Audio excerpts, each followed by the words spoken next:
President Bongbong Marcos says the government is focusing on addressing the grave problem of malnutrition. But just how serious is the situation?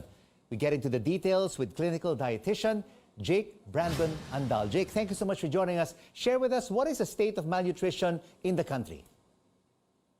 If you're going to look at the data that we have based on the Food and Nutrition Research Institute, there has been not much changes in terms of the rates of children who are underweight, stunted, and now we already have an emerging problem of overweight and obesity, both in children and in adults. And what's really concerning is in adolescents, we rank only below South Korea for being the most sedentary. And this contributes to why we have one of the fastest rising obesity rates in Asia.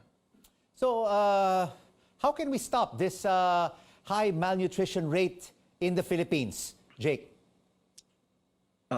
We really need to focus on improving the quality of our diets. When you think about malnutrition kasi, we tend to focus on undernutrition. So our misconception is underweight children. But we have to consider that there are three types of malnutrition. Besides undernutrition, you have overnutrition, which is overweight and obesity, and micronutrient deficiency. And all of this can be treated with improving the quality of our diet by increasing the servings of fruits and vegetables and really focusing on minimally processed foods. In the Philippines, we also have the lowest intake, or one of the lowest intake of fruits and vegetables in Asia. In fact, the recommended is 10 servings, but the typical Filipino household only consumes 2 servings. Is it possible, Jake, that someone is not aware that he or she is, malnourished? That's really true. Actually, that's one of really the problems when you deal with malnutrition. Clinical signs of deficiency, like increased risk of cardiovascular diseases and other diseases talaga rooted in malnutrition, occurs at the latter stage of the disease.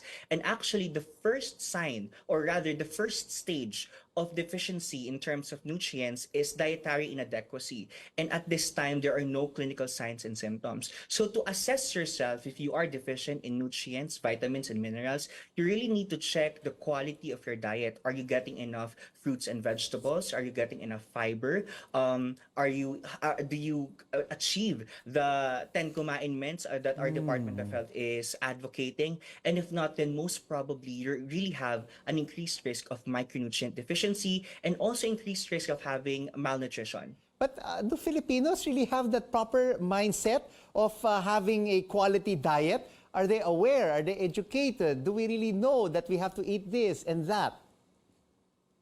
I think one of the biggest misconceptions that we have when we talk about eating healthily is restriction. When you talk to patients, or rather when I talk to patients and their primary concern is eating healthy, the first thing they do is restrict carbohydrates, restrict pork, meat, etc. But rather than focusing on restriction, the mindset would be addition. Meaning, in terms of your diet, what nutrients can you add to improve it, or what meals can you improve it by adding fruits and vegetables? So for example, if the most accessible to you is canned tuna and rice, so what can you do to improve the quality? No? So maybe include fruits and vegetables, and also include exercise in your daily regimen. Again, the focus here is not really much on restriction, but rather addition of quality food to improve the quality of your diet.